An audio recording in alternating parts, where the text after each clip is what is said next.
For today's vlog, sipagsipagan ng inyong mother kasi may mga nakita akong buto ng abukado dito sa bahay namin. Kaya naisip kong itanim ang mga to. Siyempre sayang naman, 'di ba?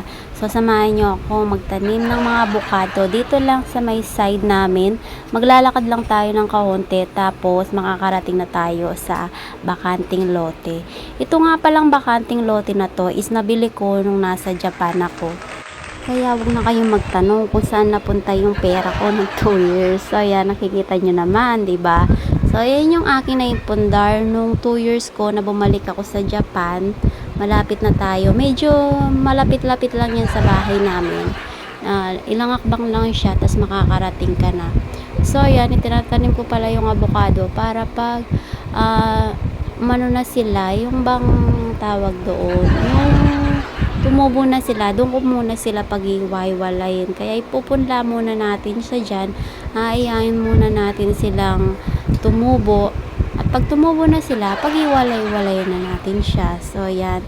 Papakita ko pala sa inyo later kung gaano kalawak yung aking nabiling lupa ng 2 years ko sa pagbalik sa Pinas. Kaya expected na ninyo na wala akong pera. Charot. So, yan. Yan, binibidyoan pala ako dyan nini. Siya yung taga-video, ako yung taga-bungkal, diba? May ganon. Baligtad yata, diba? So, yan. Sipagsipagat kasi yan yung mother. Kaya, carry yan. Ayan nga pala yung nabili ko. Yun yung sukat niya. Papakita ko sa inyo. Hanggang dito, hanggang doon sa may pader na yon. Tapos, pa-square siya na ganyan. So, yan. Thank you for watching. Bye!